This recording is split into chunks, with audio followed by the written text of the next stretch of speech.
بسم الله الرحمن الرحيم الحمد لله رب العالمين والصلاة والسلام على أشرف المرسلين سيدنا ونبينا ومولانا محمد وعلى آله وصحبه أجمعين رب اشرح لي صدري ويسر لي أمري واحلل عقدة من لساني يفقهوا قولي السلام عليكم ورحمة الله تعالى وبركاته.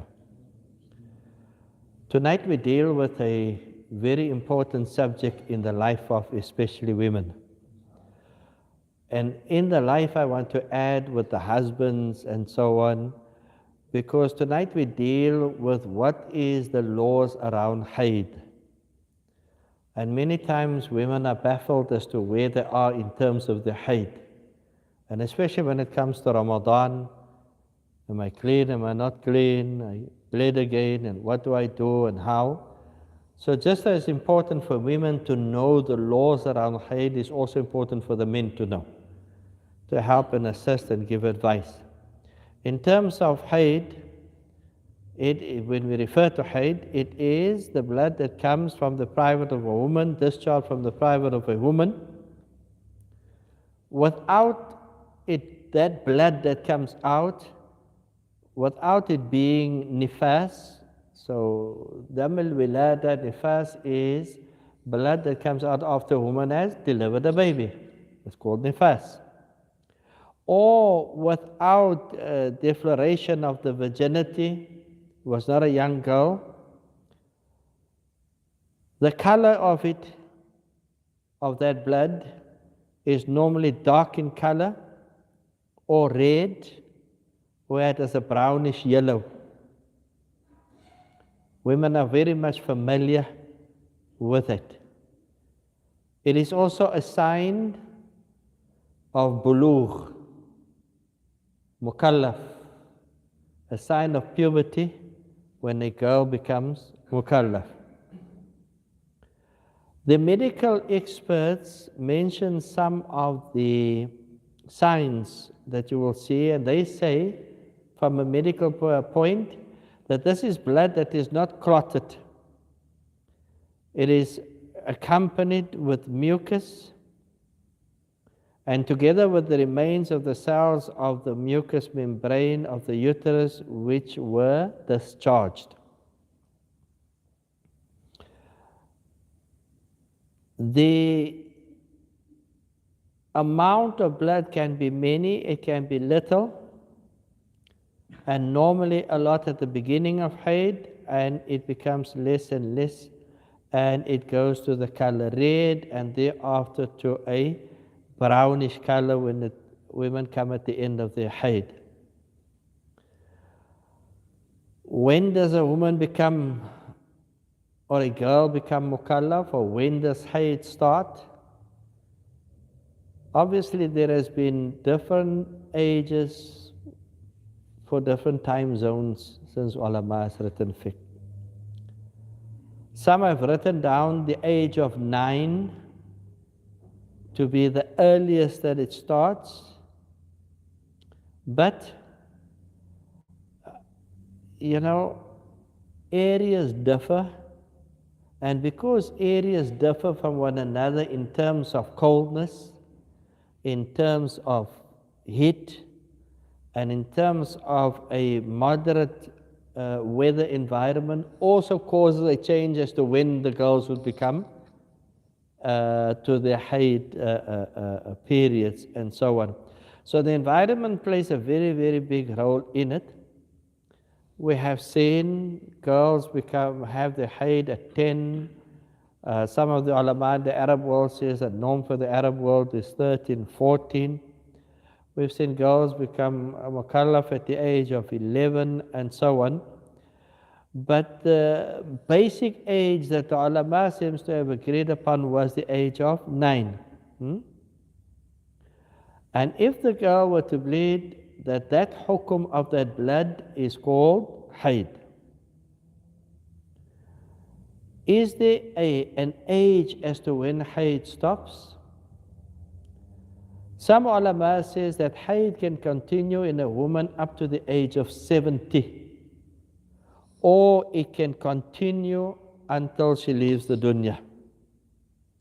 But the most trusted of that to know is the women. They know exactly how they've gone through it, they've experienced it, and there are certain factors that happen sometimes that they don't get their haid. But the least amount of haid that a woman can have in terms of the Malikiyah madhab says it can have one occasion. Just it's once there and then it's gone. And that can be considered haid. The Hanafi madhab says that haid would run for at least 3 days. The Shafi'iyah and the Hanbaliyah says that the haid, the least it can be is a day and a night. You must remember there's ahkam on what can a woman do when she's got a haid, and we're going to cover that. So therefore it's important for her to know what is my condition. And as imams we get these type of questions all the time. So yeah, ulama says it can continue up till the age of 70, and it can continue even further until that woman leaves the dunya. But everything is according to what happens in practice, what happens in real time. The least amount, like you said, of haid can be one occasion, and the Ahnaf says it must be 3 days. Shaf'i and Hanabila says a day and a night. Many fuqaha has rather gone to say that the best way to know this is what is the norm for that woman. What is the norm amongst the women, instead of putting a specific time zone there. So therefore, if a woman finds that her haid goes over a period of 3 days, for example, every month she's been getting a haid 3 days, 3 days, 3 days, 3 days, and so on. Then at one stage she finds after 3 days, what's happening? I'm still bleeding. Says the ulama that you stinja and you take your ghusl after 3 days, and then you make salah. Then you make salah, because that is what the Nabi alayhi salatu wasalam had indicated. In the hadith of Salama radiallahu ta'ala anha, she says, Salama istaftat Rasulullah, so she sought a fatwa by the Nabi alayhi salatu wasalam. In terms for imra'a tuhraq dam. In this woman, she knows a norm, she knows when she is sick and when she is not sick, or she has a period or not a period, she knows. But at this stage, Salama asked about this woman because she has a continuous flow. What does she do now? So this was the response of the Nabi alayhi salatu wasalam. لتنظر قدر الليالي والأيام التي كانت تحيضهن من الشهر. Let her figure out when was the days that she had her normal period. When was that? And she counts that within the month that she is in. And in that period she leaves off salah.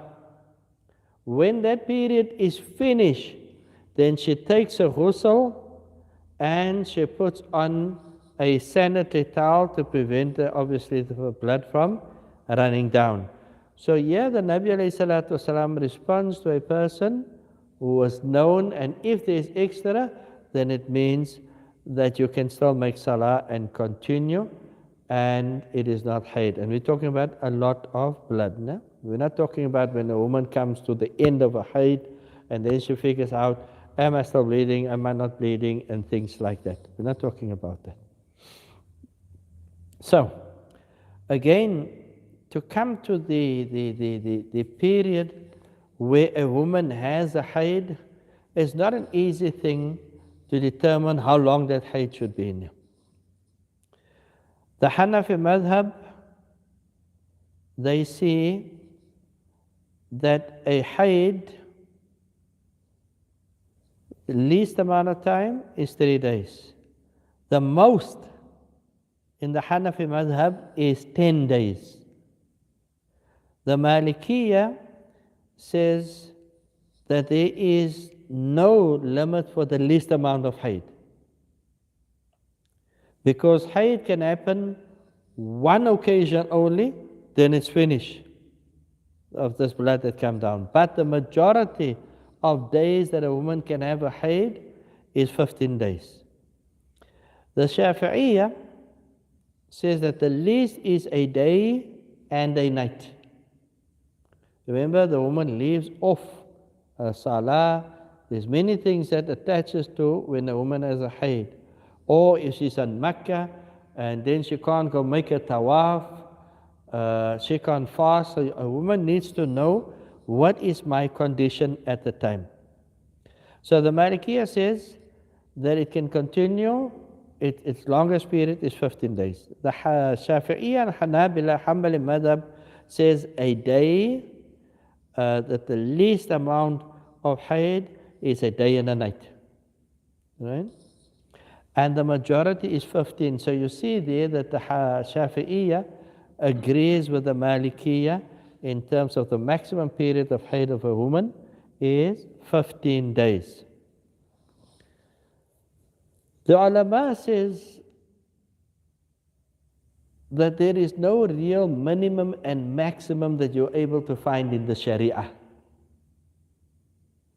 And everything that ulama does in terms of giving an opinion is their ijtihad. It is their research that they have done. But in terms of Sharia, you cannot put down a fixed period for haid and, for example, say, listen, it's 3 days, or listen, maximum is 15 days, and things like that. That is their ijtihad to help the women. But who are the best in terms of this are those who are the specialists in that, and that is the doctors. Male doctors, female doctors, and the female doctors is seen as the one that will know the most in terms of that. Right? So, if a woman has a haid and she knows the period in which she has a haid, then we follow that hadith, and there is extra blood, then we follow that hadith that we just said of Salama.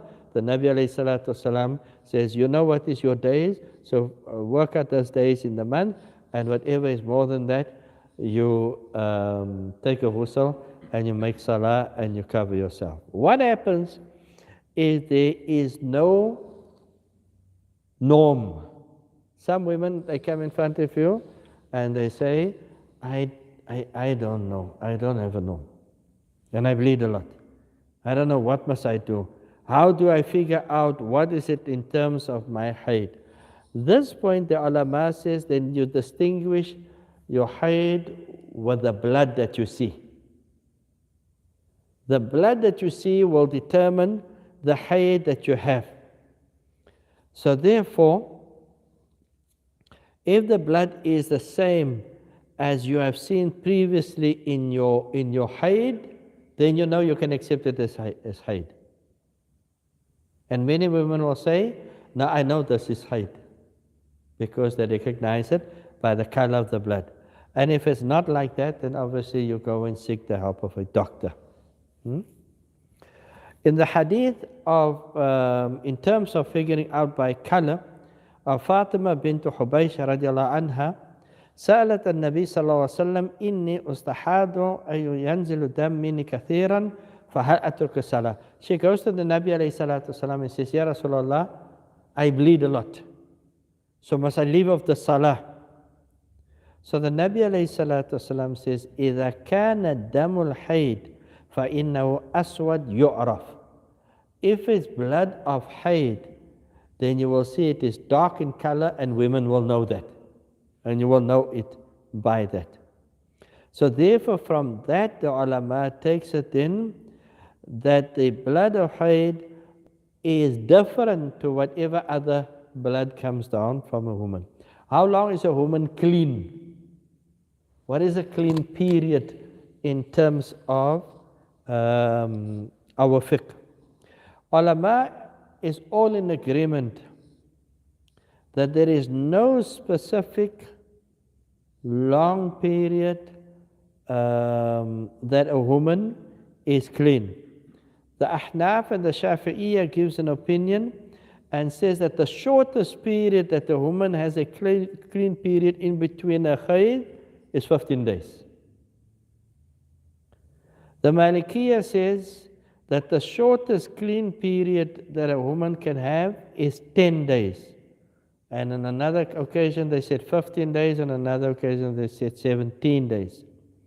The Hanbali madhab says that the period of being clean for a woman is 13 days.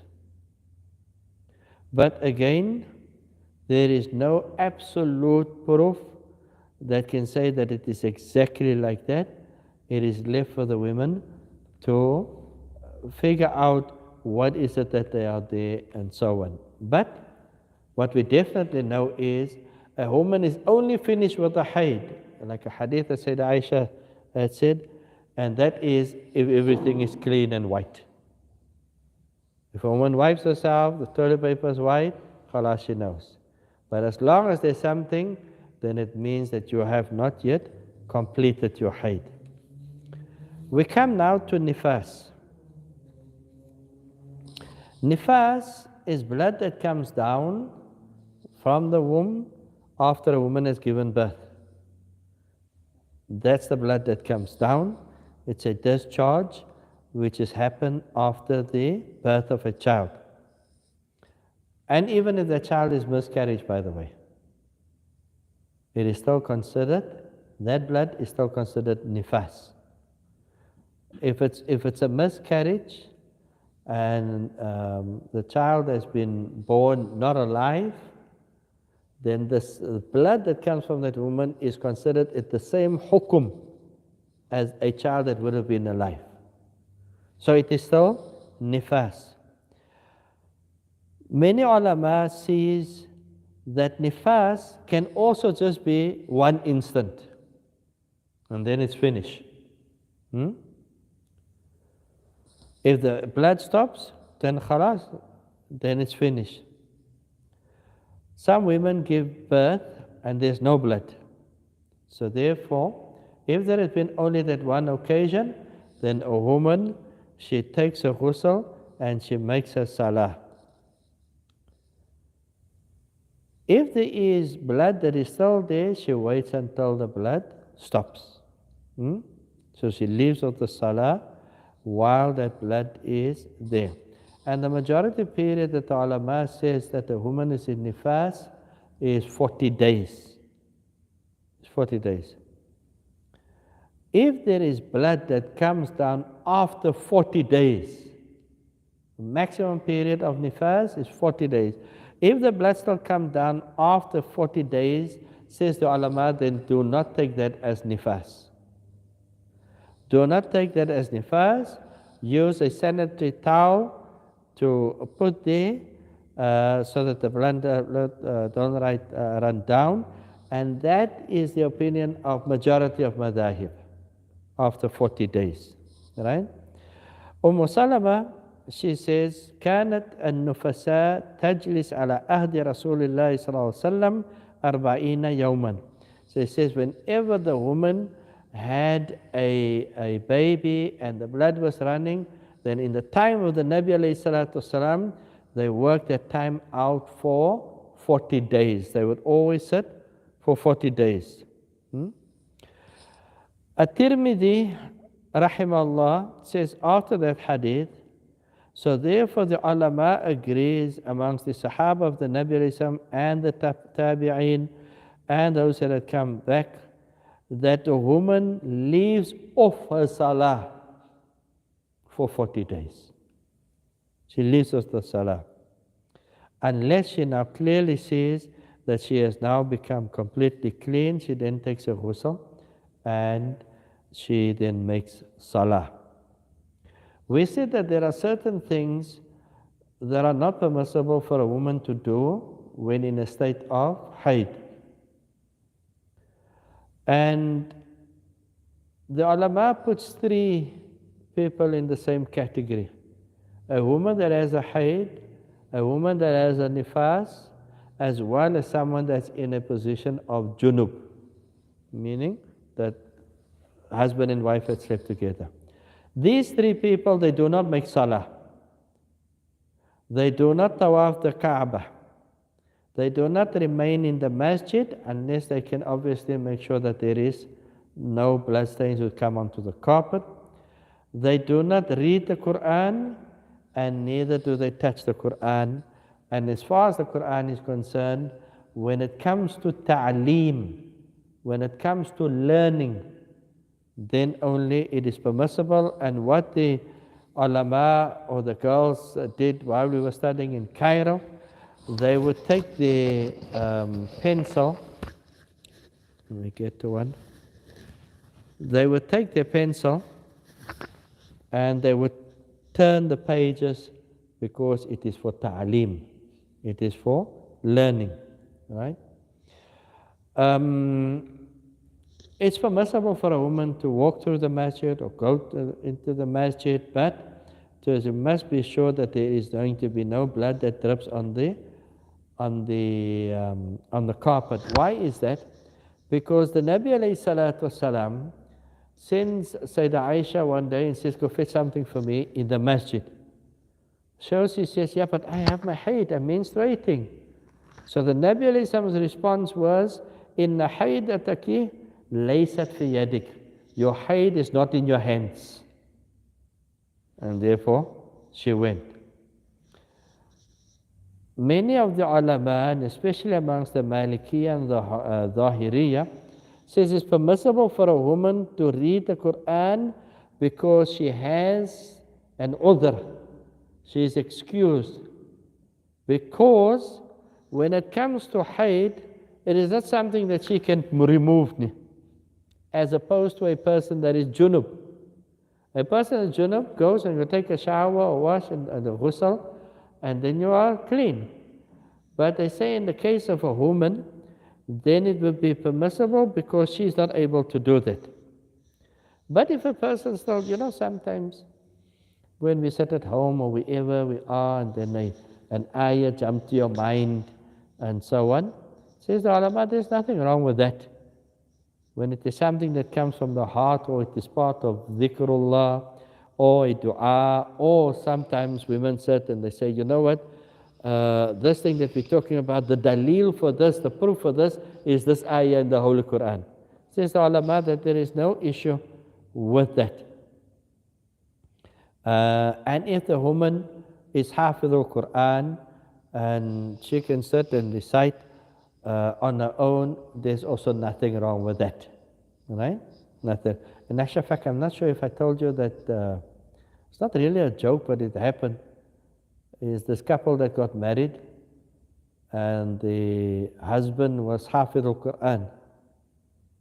So the girl asked the Imam, Imam, must I take every time wudu when I touch his chest because the Quran is in your chest? So the Imam said, no, it's all right. You don't need to take wudu when you touch his chest, even the Quran is in his chest. Right? Right. Then also, it is not permissible for the lady that has a haid and those who are having their nifas. There are two things extra for them other than a person that is junub. And the first of that is not permissible for them to fast. Right? When a woman has a haid in Ramadan, and then it's not permissible for her to fast, even if that haid happens 1 minute before the adhan goes. 1 minute before the adhan goes, then it means she must fast that day in again. Or at the beginning of the day of Ramadan, that the Fajr has just passed, and let's say an hour later, half an hour later, a woman realizes, I have my haid. Then it means she's not compelled to not eat for the rest of the day. She eats and normal, and she must fast that day in. But if she is eating, that she eats so that people don't see. Hides it away. Out of respect for the month of Ramadan, which is there, and obviously everybody else is fasting. So therefore, women then only pay in their fasting and they do not pay in their salah that they have missed. So this is a question that has come up by the females in the hadith narrated by Al-Bukhari and Muslim. Mu'adha, she says, radiallahu anha, سألت عائشة رضي الله عنها فقلت يا ما بال الحائض تقضي الصوم ولا تقضي الصلاة. What's the difference? She asked Aisha radiallahu anha, if you have to pay in your fasting, but you don't pay in your salah that you have missed. So she says, كان يصيبنا ذلك مع رسول الله صلى الله عليه وسلم فنؤمر بقضاء الصوم ولا نؤمر بقضاء الصلاة. This happened in the time of the Nabi alayhi salatu wasalam. But we've been ordered by the Nabi alayhi salatu wasalam, obviously, that we will pay in the fasting and you do not pay in the salah. Now it will make sense because salah is 5 times a day and Ramadan comes once a year. So for a woman to make up the whole month or whatever, not the whole month, but I mean the amount of days that she's been out would bring difficulty on her. Intercourse, sexual activity with a woman that has a haid.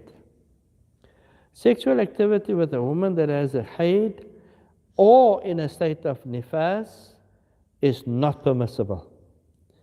This impermissibility is proven by Quran and Sunnah.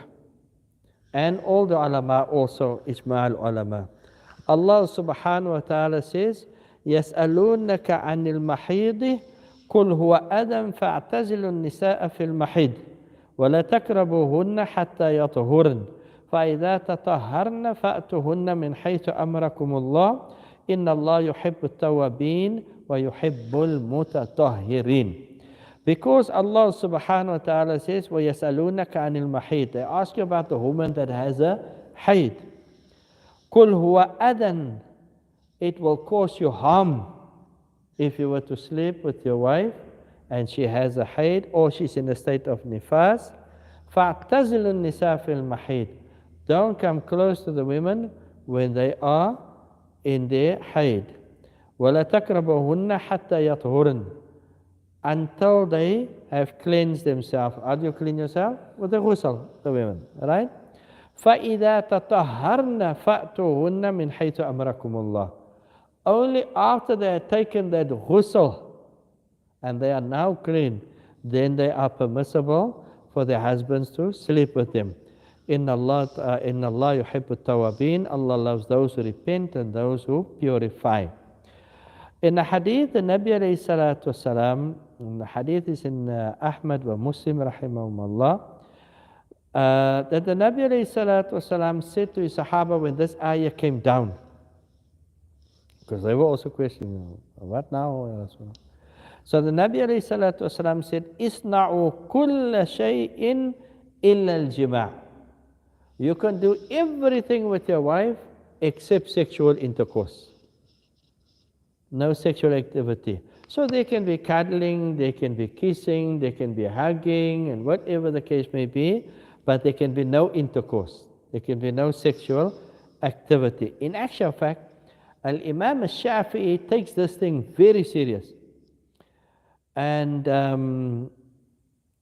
Al-Imam Shaf'i says that if a man were to have sexual activity with his wife and she is in haid or in nifas, then you must know that this is considered as major sin.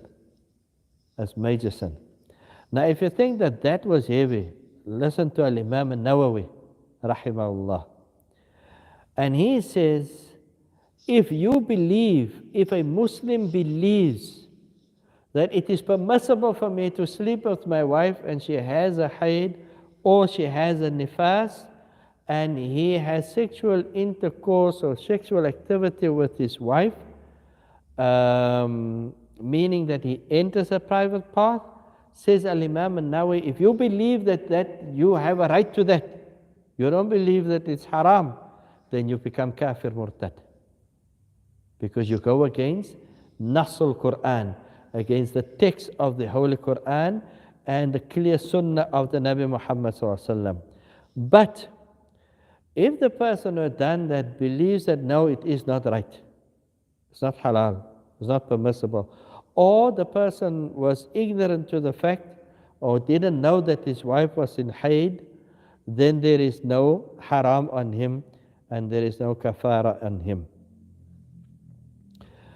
If he knows and he has done it to have haid with sex with the wife while she's in her haid, then you must know that you have committed a sin. Some of the ulama says that if you have fallen in that, some of the ulama amongst the Shafi'iyya and many ulama says this, if a man has fallen in the fact that he has committed this, he has slept with his wife and she has a haid, then you must give out a kafara. Give out money towards the poor as a means that Allah Ta'ala forgive you for what you have done. The haram and the impermissibility is not just on the man. It can also be on a woman. If a woman, for example, hides the fact from her husband that she has a haid, and he sleeps with her, then she is so responsible. Or, if a woman has not shown any resistance to the man when he approached her, then she is jointly responsible with him. Or she had not shown any dislike towards and said, no, man, it's not right or whatever, then she's free. But if she has not, or she hid the fact that she is hamil, that she has a haid, then she falls under the same category as the man that has fallen in that. There's just two hadith that I want to deal with, and then we're going to stop there. The permissibility of sleeping with your wife, of cuddling and kissing with a wife without having sexual intercourse. Ulama uses this hadith by Anas ibn Malik radiallahu anhu, إن اليهود كانوا إذا حاضت المرأة لم يؤكلوها ولم يجامعوها. That the Jewish nation, if their wives had their haid, then they don't even want to eat with them. They don't want them at the table. Just don't sit here in a dirty state. And neither did they sleep with their wives. وقد سأل أصحاب رسول الله صلى الله عليه وسلم. So the Nabi alayhi salatu wasalam's companions asked him about this. And Allah subhanahu wa ta'ala had sent down the ayah that I read for you. وَيَسْأَلُونَكَ عَنِ الْمَحِيدِ قُلْ هُوَ أَذًى فَاعْتَزِلُوا النِّسَاءَ فِي الْمَحِيدِ. That if they ask you about haid, then tell them there is harm in if they sleep with their wives while they have their haid. So they asked the Nabi alayhi salam that, and he then responds with the same hadith that we've done. إِصْنَعُوا كُلَّ شَيْءٍ إِلَّا الْجِمَاعِ.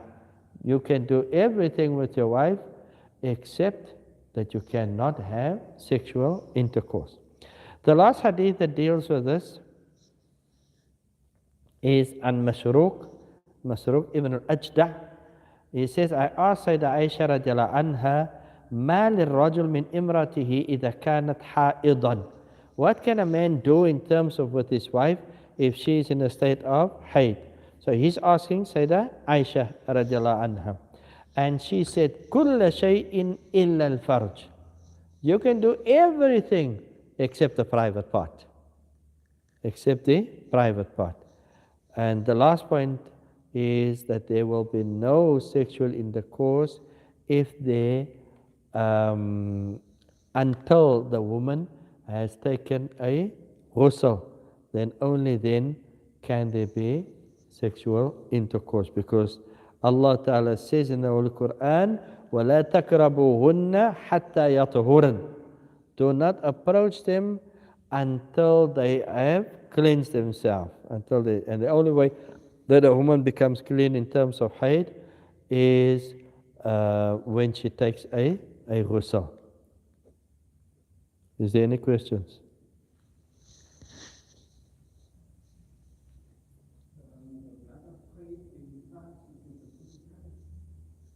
The blood of hayd and nifas, yes, is different colors.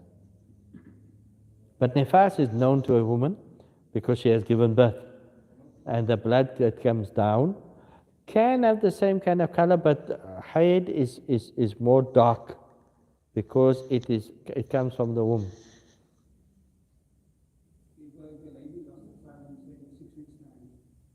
Say that again.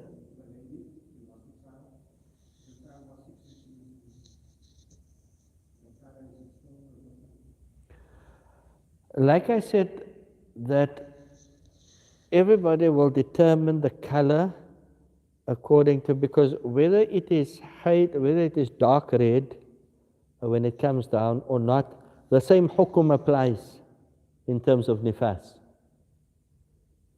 I've now been to the delivery of my children, but for the life of me, I can't remember how the blood color was. But let's just accept that the hukum, the same legal rule applies, irrelevant of whether you can figure out what is the color of the blood. Because it is wilada, because it is birth, and birth has a maximum period of 40 days, unless a woman sees that she's clean before that. Any other question? One thing I must say, this class understands. Mia fil mia, 100%. The ladies, any questions from you? وآخر دعوانا الحمد لله رب العالمين بسم الله الرحمن الرحيم والعصر إن الإنسان لفي خسر إلا الذين آمنوا وعملوا الصالحات وتواصوا بالحق وتواصوا بالصبر سبحانك اللهم وبحمدك استغفرك